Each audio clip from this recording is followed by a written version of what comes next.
우리가 잘 봐야 되겠습니다. 우리가 1절에 보면 그리스도의 도의 초보를 버리고 죽은 행실을 회개함과 하나님께 대한 신앙과 세례들과 안수와 죽은 자의 부활과 영원한 심판에 관한 교훈의 터, 여기까지는 맞죠. 근데 이 터를 다시 닦지 마라. 사람들 중에는 이 내용이 1절하고 2절 중반절까지의 내용이 사실 이 복음 가진 자들에게는 다 합당하고 충분한 얘기입니다. 우리가 그리스도의 초보를 버리고 지난주에는 젖을 먹는 자가 되었다 이렇게 얘기했잖아요. 우리가 초보를 버리라 얼마나 좋은 얘기입니까? 그리스도로 장성한 자가 되라. 죽은 행실을 회개해라. 얼마나 좋은 얘기입니까? 우리가 죽은 행실, 그 말은 하나님의 말씀과 전혀 상관없는, 하나님의 은혜와 전혀 상관없는, 에베소 2장 1절에 보면 너희는 허물과 죄로 죽었던 너희를, 그때 살았던 그 삶, 그걸 다 내버리고 이제는 회개했잖아요. 하나님께 돌아왔지 않습니까? 회개를 말이죠. 우리는 잘못 생각합니다. 뉘우치는 걸 말하는데 사실 회개는 뉘우친 게 아닙니다. 회개는요, 돌아오는 겁니다. 하나님께로 다시 돌아오는 걸 말하죠.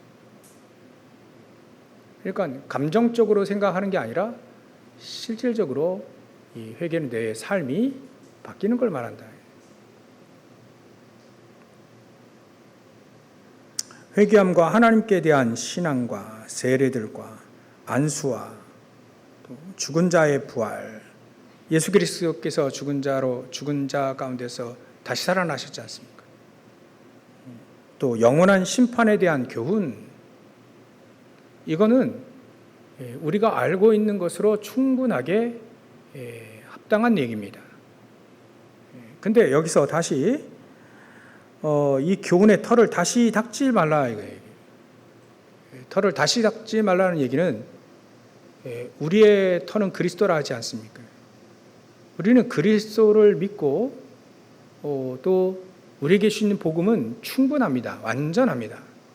더 이상 더 보태거나 부족해서 더 보태거나 또 빠져서 또 부족해서 또 좀 약간 우리 생각하기에 조금 약한데 그런 게 없습니다. 복음은 충분합니다.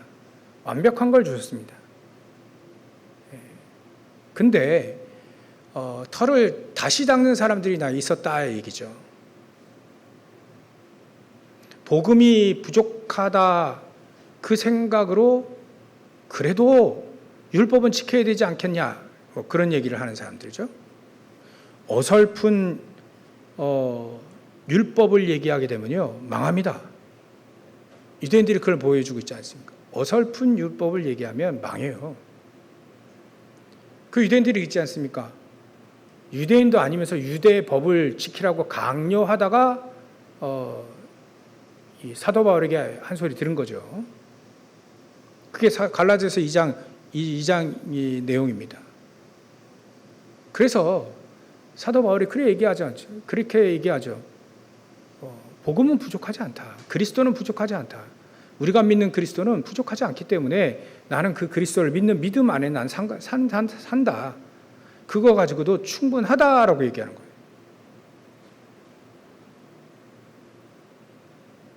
굉장히 중요한 내용입니다. 그렇죠? 이 털을 다시 닦지 마라. 완전한 대로 나가라. 순수하게 우리가 온전한 완벽한 복음을 주셨으니까 그 복음을 누리는 대로 가라.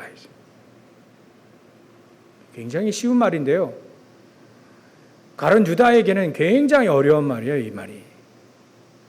오늘 내용을 보면 가룟 유다와 같은 사람들, 또 율법주의자들 같은 사람들에게 좀 해당되는 얘기입니다.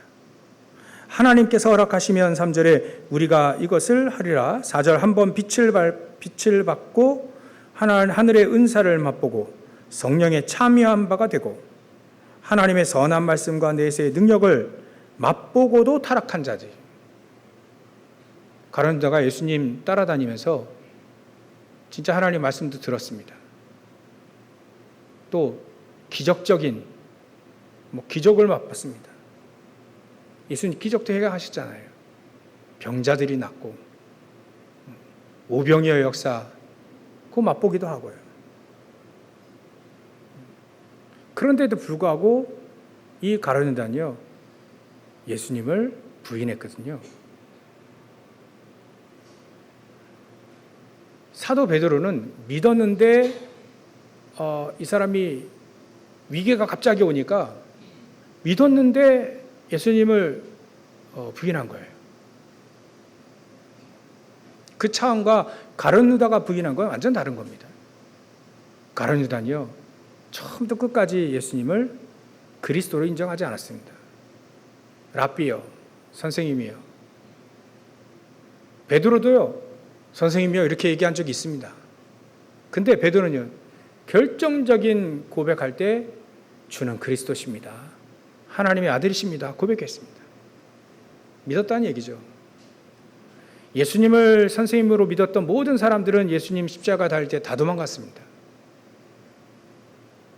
나중에 깨달아서 다시 초대교회에 왔을런지는 몰라도 일단은 선생님으로 믿었던 사람들 다 도망갔습니다. 예수님을 잘 몰랐다는 얘기죠. 예수님 과연 어떤 분이라는 게 잘 안 믿어졌다는 얘기죠. 큰 역사를 일으키긴 하는데 선지자 중에 한 명인가? 그렇게 본 거죠. 종교인들 중에도 많은 사람이 나오잖아요. 기적을 일으킵니다. 그럴 수 있습니다. 무당도요 능력을 행하지 않습니까? 알아맞추잖아요. 사람들의 운명을 알아맞추지 않습니까? 그럴 때죠. 일단은 옛날에 통일교 문선명 씨 앞에 사람들이 가면 바로 무릎 꿇는데요.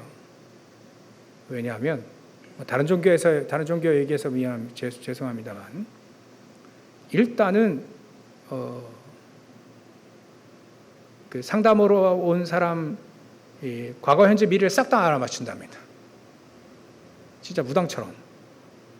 그러니까 또 앞으로 뭐 해라까지 딱 얘기하니까 바로 그냥 무릎 꿇는다. 기상 시간이 한 새벽 3시 반이라고 얘기하더라고요. 3시 반에 일어나서 무조건 2시간 동안 기도한다는 거예요. 그러니까 그 속에 모든 비밀들을 다 알게 되는 거죠. 귀신도 역사 일으키니까, 사단도 역사를 일으키니까 말이죠. 그래 역사 일으킵니다. 저기 오천종족 진짜 우리가 들어가지 못한 그 현장에 가보면요, 사람들이 주술 가지고 사람들 막 죽인답니다. 기를 가지고 막 죽인대요. 막 저주를 퍼부어 막 죽인다는 거죠. 사실 그런 것들도 영적인 세계이기 때문에 그런 일들이 있을 수 있습니다. 그러니까 우리가 정말 이 복음을 정확히 알고 누린다는 것은 굉장한 큰 축복입니다.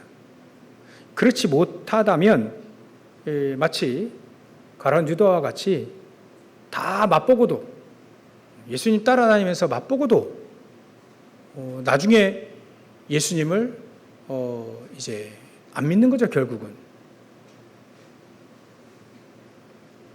그 사람이 좀 양심이 있는 사람이죠. 예수님 팔고 나서 그게 괴로워서 잘못해서 자기 선생님을 팔았잖아요. 그 괴로워서 자살한 거 보면 양심은 좀 있는 사람입니다. 그러나 양심 가지고 천국 가는 건 아니죠. 양심이 옳다고 해서 그건 당연한 거지 양심이 바르다고 해서 천국 가는 게 아닙니다. 예수님을 그리스도로 믿어야만 가는 거예요.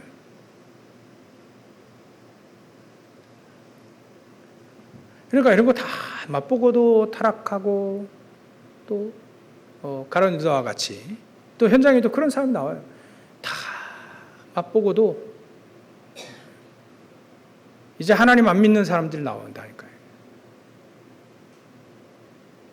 막 그런 사람들이 그때나 지금이나 있다는 얘기죠. 그런데 안 믿는 거 둘째치고 이 사람들이 타락한단 말이죠. 굉장히 타락한다면 타락하는 맛보고도 타락한 자들은 다시 새롭게 회개하게 할 수 없다.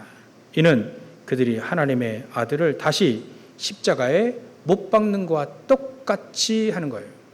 그럼 굉장한 이게 중요한 내용입니다. 복음이 부족해서 예수님이 십자가 달려 죽으신 게 그게 부족해서 율법을 강조한다?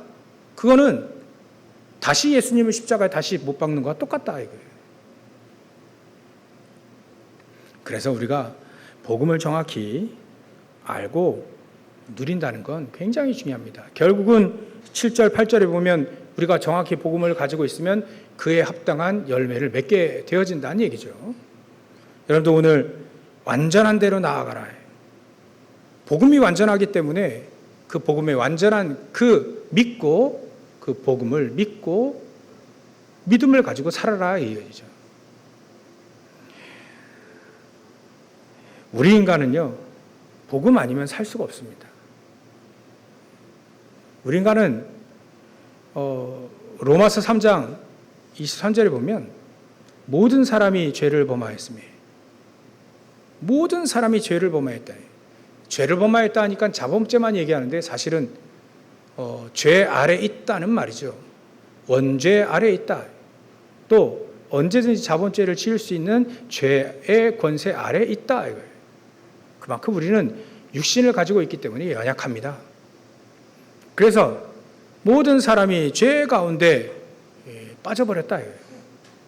하나님의 영광에 이르지 못하게 됐다 이 얘기입니다. 그 즉시 우리는 마귀의 지배를 받고 살 수밖에 없는 또 이 실패 가운데 살 수밖에 없는 운명 속에 처해졌다는 얘기죠. 그걸 보고 마귀의 자녀, 마귀의 종노릇이다 이렇게 얘기하고 있습니다. 결국 죄의 쌌은 사망이라고 했죠. 결국 우리가 그 죄 때문에 영원한 사망에 이르게 됩니다. 우리는 이거를 알지 못하고 예전에는 알지 못하고 당했습니다. 우리 인간이요. 알지 못하고 당합니다. 왜 당한지도 모릅니다. 그래서 하나님이 우리가 마귀에게 사단에게 귀신에게 이 세상 풍속을 쫓고 당하고 알지 못하고 당하고 멸망과 실패와 좌절 가운데 또 살 수밖에 없는 우리 인간에게 그 문제를 해결하시려고 우리에게 그리스도를 주셨습니다. 오늘 메시지 나온 이 내용들을 쭉 자세히 보시면 우리가 너무나도 잘 알고 있는 복음의 내용입니다. 근데 가룟 유다가 들을 때와 또 사도 바울이 이 복음의 내용을 아는 거와 차이가 너무나도 많이 납니다. 똑같은 복음을 사도 바울은 예수님을 만나지도 못했습니다. 만나봤다는 얘기가 없었어요. 그래서 다메섹도상에서 빛 가운데 만났죠. 근데 어찌 그래 한 번도 못 만났을까? 사도 바울은 1년에 한 번씩 유대인들은 이스라엘 민족은 성전에 와야 되는데 안 왔나? 안 왔다는 얘기인데 왔어도 예수님은 예수님 막 집회도 하시고 역사도 이렇게 막 하시잖아요. 안 갔다는 얘기예요. 또 유학을 하고 있어서 못 만났을 것 같은데 만약에 왔더라도 잠시 왔다 가는 건데 그때도 예수님에 대한 얘기를 그냥 별로 중요치 여기지 않았다는 얘기죠. 예수님 보지도 못했는데 누구보다도 예수님의 말씀을 잘 이해했던 이 사도 바울입니다. 사도행전에 나와 있는 내용들이요, 보면 사도 바울은 굉장히 예수님을 잘 알았습니다. 어찌 보면 예수님의 말씀을 그 옆에서 들었던 사람들보다 더 잘 깨달았습니다. 예수님의 말씀.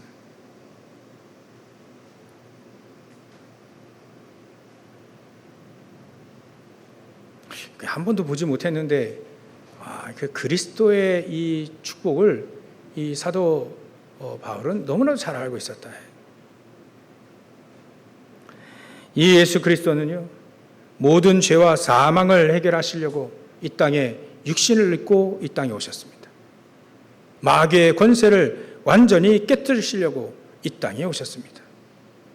우리가 멸망할 수밖에 없는 죄의 문제를 해결하시려고 이 땅에 대성물로 큰 대제사장으로 이 땅에 오셨습니다. 우리가 그 사실을 믿는 겁니다. 믿으면 당연히 하나님의 역사를 알게 되죠. 믿었던 사람들은요, 다 그렇게 고백을 하더라고요. 베드로도요, 주는 그리스도시요 살아계신 하나님의 아들이십니다라고 고백하더라고요. 도마도요, 처음에 잘 안 믿었는데 믿으니까 나의 주, 나의 하나님이라고 표현합니다. 요한복음 20장에 보면 25절부터 28절에 보면 고백을 그렇게 하죠. 나의 주, 나의 주인이요 나의 하나님이라고 고백합니다.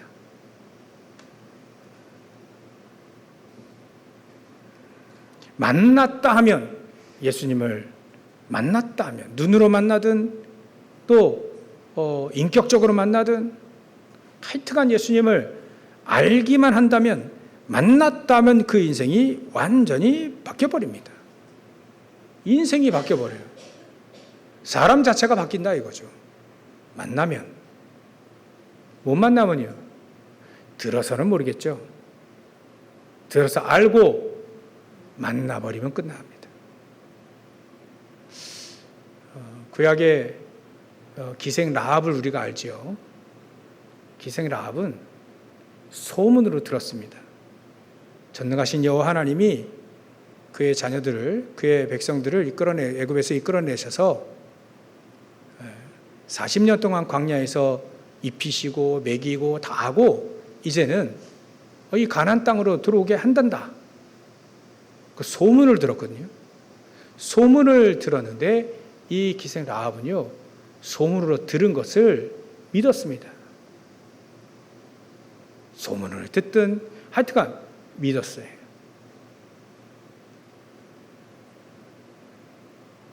우리가요, 믿으면 되는 겁니다. 믿어지는 은혜도 있는 거죠. 예수님을 믿는 겁니다. 예수님도요, 자신을 뭐라 표현하셨냐면 요한복음 10장 30절부터 33절에 보면 나와 아버지는 하나다 이렇게 얘기했어요. 나와 아버지는 하나다. 예수님은요, 육신을 입고 이 땅에 오셨지만 그 능력은 하나님의 능력을 동일하게 하나님이시기 때문에 하나님의 능력을 갖고 계시죠. 그래서 요한복음 14장 7절부터 9절에 보면 나를 본 자는 아버지 하나님, 여호와 하나님을 본 것과 같다. 꼭 우리가 전능하신 여호와 하나님을 빛 가운데, 놀라운 창조의 빛 가운데 계신 그 하나님을 우리가 볼 필요는 없습니다. 예수님을 통해서 우리가 사실은 본 거와 똑같아요. 예수님 자신도요, 뭐라고 표현하셨냐면 하늘과 땅의 모든 권세를 다 가지고 있다. 하늘은 어디까지가 하늘일까요? 우리가 보는 하늘, 이게 전부 다일까요? 사도 바울은 3층천까지 얘기했습니다. 그러니까 셋째 하늘, 이게 첫째, 둘째, 셋째 하늘이 있는지 모르겠는데요, 그렇게도 얘기합니다. 근데 하늘이에요. 우주를 넘어선 보좌의 그 권세와 또 이 땅의 권세, 모든 권세를 다 내가 가지고 있다라고 예수님이 얘기하십니다. 그 권세를 가지신 예수님 우리가 믿는 겁니다. 믿는 걸 말해요. 믿는 걸.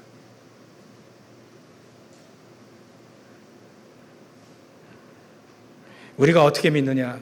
사실 영접하는 자 곧 그 이름을 믿는 자 중에 하나님의 자녀에는 권세를 주셨으니, 이거 믿는 거하고 영접하는 것 똑같습니다. 전에는 내가 예수님을 내 마음속에 주인으로 믿지 않았는데 이제는 주인으로 믿게 되어지는 것을 말합니다. 요한복음 2장에 보면 비로소 이 가나 혼인잔치에 예수님을 이렇게 주인으로 모실 때에 기적이 일어나죠. 우리 인생의 주인으로, 사도 바울이 갈라디아서 2장 20절 나의 주인으로 내가 그리스도를 믿는 믿음 가운데 산다고 얘기했을 때 그 인생이 바로 사실은 신앙생활이라고 할 수 있는 겁니다. 그때 우리 인생 속에, 우리의 삶 속에 그 예수님을 나의 주인으로, 주인이 될 때, 그때 기적은 그때 일어납니다. 주인이 될 때. 아무리 봐도요, 물이 포도주가 된다? 근데 하나님은 능력이 있으셔서 물이 포도주가 될 수 있죠. 근데 예수님의 말을 그 하인이 그대로 믿고 갖다 줬다는 얘기입니다. 그때 일어났다. 사람들이 얘기합니다. 포도주가 떨어졌다. 그러니까 이제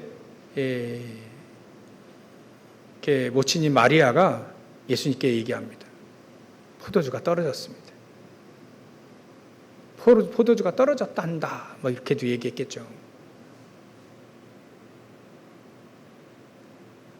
그때 예수님이 그렇게 얘기합니다.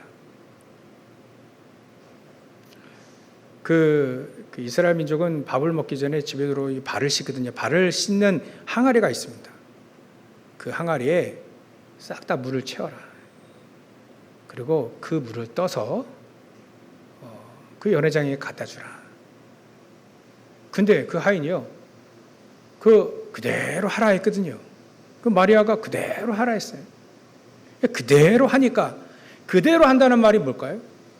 하나님의 말씀 그대로 살 때에 그리스도가 나의 주인이 되어지는 겁니다.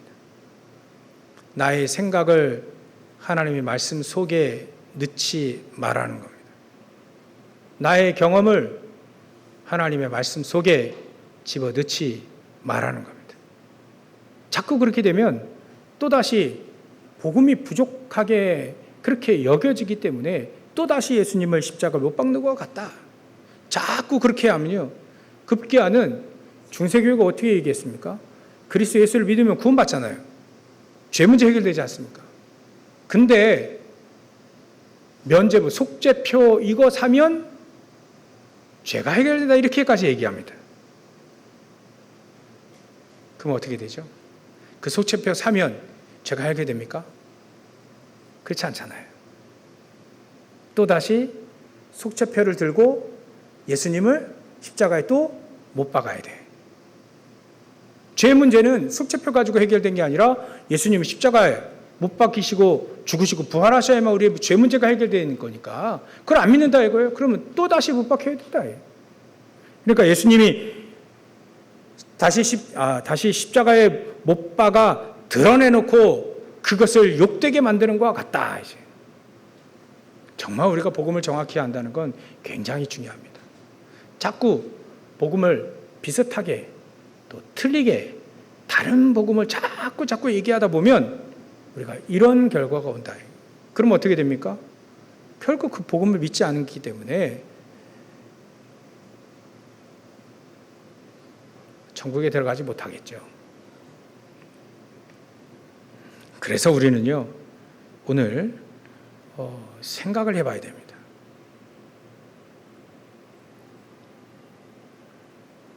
우리가 어떤 눈으로 여기 나와 있는 이 주보, 이게 낱장으로 나와 있는 이거 메시지 제가 좀 더 준비되어져서 주보에까지 넣으려고 하는데, 이 주보에 이렇게 밤에 이렇게 미리미리 해야 되는데 주일날 밤까지도 이게 정리하다 보니까 그렇게 됐는데요. 내용이 나와 있는 이 내용을 본문의 1번, 2번, 3번, 4번 내용을 여러분들이 어떤 눈으로 이걸 보느냐에 다릅니다. 가룟 유다가 이렇게 예수님을 이렇게 보는 거하고 또 사도 바울이 이 내용을 보는 거하고 완전 달랐어요. 가룟 유다의 그 결말은 비참했지만 사도 바울의 결말은요, 지도를 바꿔놨습니다. 똑같이 알고 똑같이 듣고 그런데 완전 달라졌어요. 왜 다를까요? 그걸 우리가 오늘 질문을 해야 됩니다. 나는 어떤 눈으로 가지고 이 복음을 보고 있느냐, 그게 가장 중요합니다. 조그만 어린아이가요, 배경이 없어가지고 공부도 잘 할 수 있는, 학교 다닐 수 있는 그런 상황도 안 돼서 6살인가 7살부터 일을 해야 됐습니다. 일을. 저기 벽돌 공장에서 일을 했어요. 그래도 조그만 어린아이가 일을 하니까 월급이라는 걸 줘야 될 거 아닙니까? 그러니까 조그만 어린아이는 월급을 크게 돈으로 줄 수 없으니까 벽돌 몇 장을 이렇게 준 거예요. 그 몇 장을 가지고 이 꼬마 아이가 교회로 간 겁니다. 교회 가보니까 특히 비가 올 때면 지금같이 우리가 아스팔트가 없는 시대니까, 그 시대가 사람들이 교회 올 때 교회 본당 안에 들어오니까 사람들이 전부 다 진흙을 밟고 오는 거예요. 그러니까 교회가 더러워지겠죠. 그걸 알고 이 어린 아이가 월급으로 받았던 그 벽돌 한 장 한 장을 그 교회 앞에 마당에 깔기 시작합니다. 그러니까 그걸 보고 나중에 그 꼬마아이가 까는 걸 보고 어른들이 생각을 했겠죠. 이 어린아이가 성경을 읽고 싶어서 그 성경책을 이 꼬마아이가 할부로 샀어요. 할부로. 그야말로 할부죠, 지금은. 돈 얼마 더 나중에 드릴 테니까 이 꼬마가 성경을 빌려서 읽기 시작합니다. 나중에는 이 아이가 커가지고 최신부 장관까지 됩니다. 그때 이 이 아이가 너무나도 백화점 왕이라고 표현되는 워너메이커 아닙니까? 대통령이 알고 이 워너메이커를 장관으로 임명할 때 이 아이는 뭐라 얘기하냐면, 나는 장관을 할 수가 없습니다. 왜냐하면 장관을 하려면 주일날도 일을 해야 되는데 나는 그렇게 해서는 일을 하지 않겠습니다. 그렇게 고백을 했대요. 그랬더니 그 대통령이 당신만큼은 주일날 일하지 않고 교회 보내주겠다. 그러면 하겠다 해서 장관을 했다는 얘기가 있습니다. 이 워너메이커는 무엇으로 살았죠? 그 워너메이커가 봤던 그 그리스도는 어떤 분이죠? 그 눈이 우리에게 있어야 되는 거죠. 그걸 보고 다른 말로 하면 믿음의 눈이다. 그리스도를 알고 믿는 그 믿음의 눈을 가지고 이 내용을 보시면 달라질 겁니다. 우리 인간은 망할 수밖에 없구나. 희망이 없구나. 그럼 이 희망 없는 인생 어떻게 살려야 되냐? 그리스도께서 해결하셨구나. 그래서 그리스도는 모든 문제 해결자구나. 복음은요, 모든 문제 해결입니다. 구원은요, 영원한 문제 해결입니다. 그거를 알게 된 거죠. 그걸 본 거예요. 이 땅에는 사단 마귀가 있구나. 귀신들이 있구나. 우리 인간을 계속 무너뜨리려고 하는구나. 옳은 말 가지고, 바른 말 가지고, 틀린 말은 말할 것도 없고요. 틀린 교훈, 틀린 이념, 사상, 그거 말할 것도 없고, 바르다고 해도 세상 것 가지고 전부 다 우리 인간을 망하게 만드는구나. 시험을 거는구나. 사단이 말이죠. 겁도 없이 예수님을 시험합니다. 우리가 잘 알고 있는 마태복음 4장 내용이잖아요. 예수님을 시험합니다. 근데 시험 내용을 우리가 잘 봐야 되겠죠.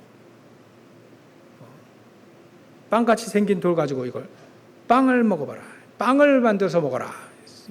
이 사단 마귀가요. 예수님 시험할 때 그게 의식주 문제 가지고 시험한다는 거예요.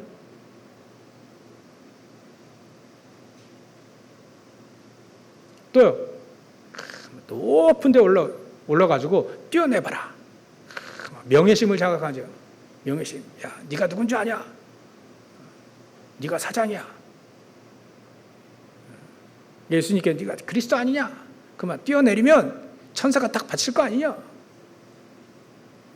네가 대통령 아니냐? 야, 네가 서울대 출신 아니냐? 야, 너 돈 많잖아. 다 할 수 있잖아. 막 사단이요. 우리가 세상 걸 가지고 있는 그것 가지고 또 다시 그것 가지고 속여요. 그게 전부이다라고 생각하게 만드는 거죠. 나중에는 어떻게 합니까? 이 모든 부귀영화 모든 거 다 보여주고 일단 사단에게 줬으니까 내가 너 이거 다 줄 테니까 내게 경배하라. 경배의 대상을 싹 바꿔버립니다.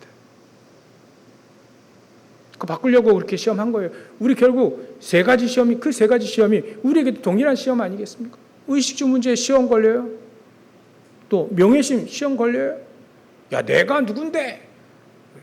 조금만 우리가 이렇게 업신여김 받으면 무시당하면 야, 내가 누군지 알아? 막 그리고 옷 벗고 난리는 치잖아요. 그래야 된다는 겁니다. 결국은 예배와 다른 것을 바꾸게 만들죠. 하나님과 다른 것을 바뀌게 만듭니다. 결국 그 시험에 우리 인간들이 걸려 넘어지게 된다는 겁니다. 우리가요, 어떤 눈으로 이 복음을 보느냐.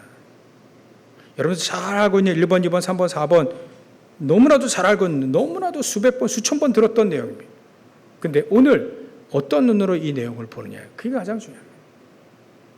내가 하나님의 자녀로서 또 하나님의 자녀로 내가 믿는 믿음을 가지고 이 내용을 보느냐. 아니면 가룟 유다의 눈으로 보느냐. 다릅니다. 그 꼬마의 워너메이커가 그 사랑해가지고 하나님 사랑해서 말이죠. 하나님 사랑하니까 교회도 사랑하게 되고 또 교인들도 존귀해 보이고 하나님만 알고 싶은데 더 알고 싶은데 그래서 성경을 좀 보려고 하는데 성경책이 없단 말이에요. 살 돈이 없어요. 그래서 할부로 사서 열심히 성경을 봅니다. 우리는요 성경책이 있어도 잘 안 읽는데 그 꼬마 아이는 성경책을 할부로 사가지고 매달 갚아내가면서 성경을 계속 봅니다. 근데 그 마음이에요. 그 마음이 하나님이 이 아이는 믿음으로 사는구나 하는 거예요. 믿음으로 사는 인생. 아까 찬송가 384장 우리가 불렀죠. 나의 갈 길 다가도록 예수 인도하시니. 우리가 그 찬양 불렀잖아요. 믿음으로 사는 것은 우리가 믿음으로 사는 것. 그게 우리 신앙생활의 가장 중요한 핵심입니다. 우리는 지식으로 사는 것은 아닙니다. 물론 지식을 갖고 있어야 되죠. 예수님을 알아야 되죠. 이제는 믿음을 가지고 사는 것. 예수님을 믿는 믿음을 가지고 사시기를 주의 이름으로 축원합니다. 우리 눈이, 그래서 우리는 첫 번째 우리 눈이 좀 달라져야 돼요. 이제는 믿음의 눈을 가지고 바라봐야 되는 겁니다. 우리가 세상에는 어려움도 있겠죠. 위기도 있을 거고요. 도저히 안 될 것 같은 절대 불가능한 것처럼 보일 것도 우리 삶 속에 많이 있습니다. 근데 그거를 하나님은 믿음으로 보라 합니다. 특히 우리가 할 수 있는 건 세계복음화 아닙니까? 일단 끝까지 증인되는 거 아니겠어요? 가서 제자 삼는 거 아니겠습니까? 도대체 이게 될까? 2, 3, 7, 5천 정도 가서 제자 삼으라는데 이게 될까? 우리는 믿음의 눈으로 그 내용을 봐야 됩니다. 믿음의 눈. 믿음의 눈으로 세계복음화를 볼 때 초대교회 사람들은 우리보다 더 형편이 없었어요. 형편이 안 됐습니다. 근데 이 사람들은 믿음을 가지고 예수 그리스도를 믿는 믿음, 그 말씀을 믿는 믿음을 가지고 살았기 때문에 그 사람들에게 문이 열려진 거예요. 그리 더 예수님을 예수님도 그러잖아요. 나를 보지 않고도 손가락 넣어보지도 않고도 그 옆구리에 창 그 손가락 넣어보지도 않고도 믿는 믿음이 더 훌륭한 거 아니냐. 우리는 그리스도를 보지 못했습니다. 봤던 사람은 그만큼 더 축복이지만 보지 않고도 믿는 사람, 진짜 그 그리스도가 나에게 정말 필요한 그 예수님이 정말 그 그리스도라는 거 알고 믿는 그 믿음이 더 훌륭하다 얘기하지 않아요? 그래서 우리는 그 그리스도를 믿는 믿음 가지고 사는 겁니다. 우리의 눈이 믿음의 눈으로 싹 다 바뀌시기를 주의로 축원합니다. 어떤 어려움이더라도요, 위기 와도 광야 같은 삶을 살더라도요, 앞에 홍해가 막히고 뒤에 애국 군사가 쫓아오고 때로는 앞에 여리고성이 딱 버티고 있을지라도, 아니 살아서 막 길길이 날뛰고 있는 저 골리앗이 앞에 있다 할지라도 믿음을 가지고 있는 다윗이 그 골리앗을 봤을 때에는 다르게 보였던 것처럼, 믿음을 가진 여호수아 군대가 그 여리고성을, 요단강을 믿음을 가지고 봤던 것처럼 우리도 그 믿음을 가지고 보시게, 저런들이 믿음으로 사시길 주의로 축원합니다. 두 번째 우리가 생각하게 될 그거예요. 우리가 뭔가 선택하고 결정할 때에도 기준이 있다는 거죠. 기준. 똑같은 얘기를 합니다. 그 기준이 과연 뭘 거냐. 그 기준이 나의 생각과 나의 경험과 때로는 율법적인 지식과 뭐 그런 것이어야 되느냐? 아니라는 얘기입니다. 가론유다는요, 멀쩡히 다 체험하고도 결정을 뭐로 했죠? 좋은 건데, 기준이, 결정이 그 사람이 자살하는 그 기준에 자살할 수밖에 없는 그 기준이 뭐였냐예요. 좋은 건데, 좋은 거 우리에게 주셨잖아요. 양심의 기준. 맞습니다. 양심이 기준이 돼야 돼요. 그러나 더 중요한 기준이 있다는 얘기죠. 그거는 보통 사람들이 다 그 기준, 양심의 기준으로 삽니다. 틀렸다는 얘기 아닙니다. 근데 우리는 하나 더를 알고 있어야 우리가 완전한 대로 나가는 겁니다. 그게 뭐죠? 믿음으로 가야만 우리가 완전한 대로 가지 않습니까? 또세 메시지 다시 거슬러 올라가면, 그러면 안 되는데, 다시 올라가면 우리가 믿음으로요, 여리고성을 믿음으로 봐. 그래야 완전한 대로 하나님의 역사 속으로 들어가고 하나님의 응답 속으로 들어가는 것이지, 믿음으로 가지 않으면 여리고성이 무너질 거라 천만의 말씀 안 갈 거 아닙니까? 그러면 하나님의 복음의 역사, 능력의 역사, 구소로 못 들어가잖아요. 복음은 완전하고 또 능력이 있는데 그걸 체험하지 못한단 말이에요. 만약에 우리가 모든 것을 양심으로 한다. 근데 그러면 이해됩니다. 저 사람 양심이 있어. 저 사람 착한 사람이야. 인정은 됩니다. 근데 뭐만 못 이기죠? 운명만 못 바꾸고 사단만 못 이기고요. 자기 인생이 가장 하나님이 원하시는 행복한 인생만 못 누린다 이거예요. 양심만 가지고 있으면, 양심은 당연히 갖고 있어야죠. 또 하나 뭐가, 우리의 기준이 뭐냐? 모든 선택의 기준이 뭐냐? 또 다시 우리의 기준은 그리스도를 믿는 믿음이 우리의 기준이에요.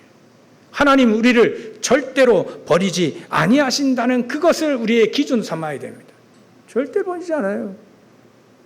다윗이 얘기하지 않습니까? 네, 부모는 나를 버릴지라도 전능하신 하나님은 나를 버리지 아니하신다. 얼마나 위험 가운데, 고통 가운데, 어려움 가운데 막 다녔습니까? 내가 사망의 음침한 골짜기를 다닐지라도라까지 얘기하잖아요. 근데도 불구하고 하나님은 나를 절대 버리지 아니한다라고 하는 그것이 믿음. 다윗이요, 굉장한 또 죄를 짓지 않습니까?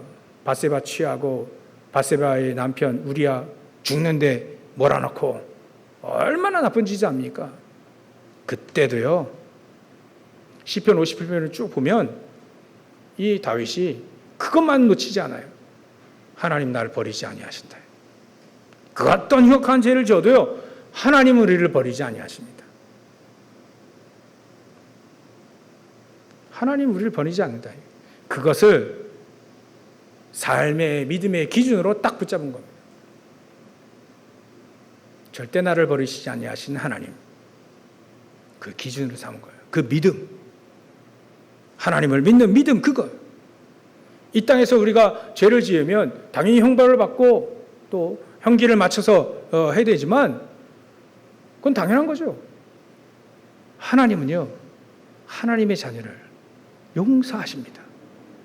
우리가 하나님처럼 될 수가 없죠. 근데 하나님은 용서를 하시는 하나님이시다.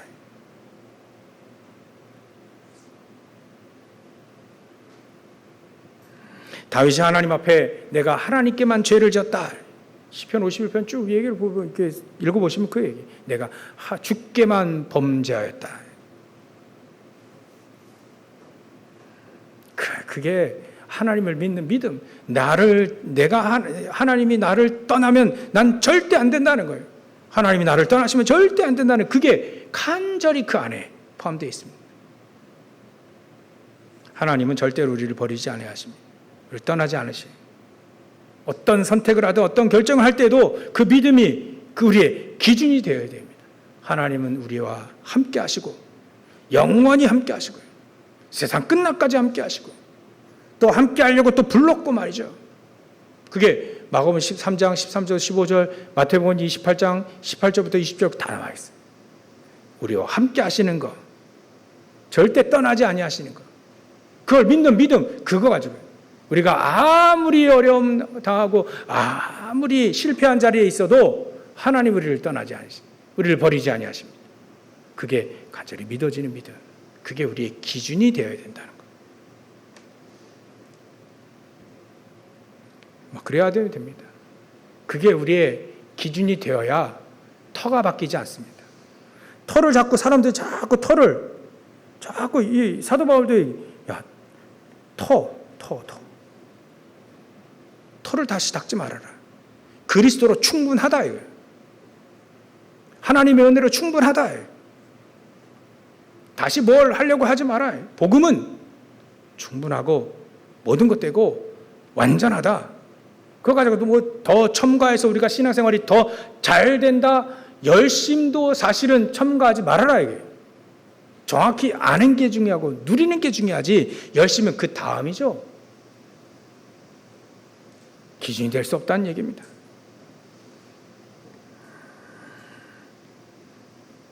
그렇다면 우리는 결론을 이렇게 맺어야 되겠습니다. 하나님은 다른 거 다 용서하셔도요, 불신앙은 용서하지 않으셨어요. 이스라엘 민족이 400년 애굽 종로를 탈 때, 그때 빼내서 광야 40년 지나갈 때 불신앙한 사람들 전부 다 그 광야에서 다 죽었습니다. 영혼은 천국 갈지라도 이 땅에서 불신하게 되면 하나님이 주신 모든 축복들을 다 놓치게 됩니다. 그래서 우리는 고린도후서 10장 4절 5절 보면 사단의 견고한 진이 우리를 속이기에 능한 것들이 굉장히 많다는 거예요. 마태복음 4장에 아까 얘기했던 세 가지 포함해서 세세하게 우리를 속이는 게 굉장히 많습니다. 분주하게 만듭니다. 뭔가 또 중독하게 만듭니다. 우리의 마음을 홀딱 뺏길 만큼 굉장한 응답도 주는 것처럼 보입니다. 그 응답에 속지도 말라 했지 않았습니까? 그 사단의 견고한 진, 우리가 믿음으로 나가고 믿음으로 사는, 완전한 대로 믿음을 가지고 완전한 대로 하나님의 역사와 하나님의 능력 속으로 들어가게 하는 그것을 완전히 벗어나게 하는 그거, 사단의 견고한 진을 무너뜨리라. 결론에 이렇게 또 얘기했습니다. 마태복음 12장 31절부터 32절, 마가복음 3장 28절 29절, 성령 회방죄입니다. 자꾸 자꾸 하나님의 성령을 거역하고 대적하는 일들을 하는 거예요. 하나님 일들을 계속해서 대적하는 일들이 그게 성령 회방죄입니다. 그래서 우리는요, 로마서 1장 16절 17절 우리는 믿음을 가지고 살아야 되는 겁니다. 믿음. 오직 의인은 믿음으로 말미암아 살리라. 복음에는 하나님의 의가 나타나서 믿음으로 믿음에 이르게 하나니 오직 의인은 믿음으로 말미암아 살리라. 믿음으로 사시길 바랍니다. 복음을 정확히 알는 게 중요해요. 복음을 정확히 알고 이제는 그 믿음으로 살 수 있도록 우리에게 기도의 비밀을 줬습니다.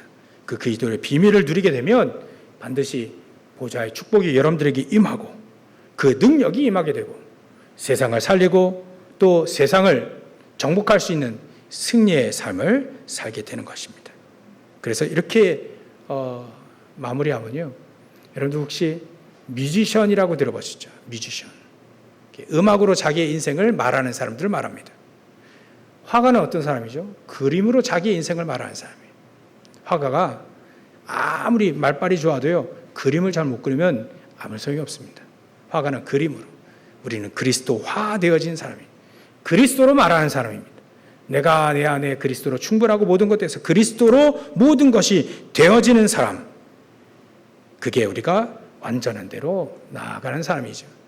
이렇게 해서 현장에 승리하시고 시대에 승리하게 하시고 승리하시고 모든 흑암의 권세들이 다 여러분들 발걸음속에 다 무너지시기를 주의 이름으로 축원합니다. 기도하겠습니다. 하나님께 감사와 영광을 돌립니다.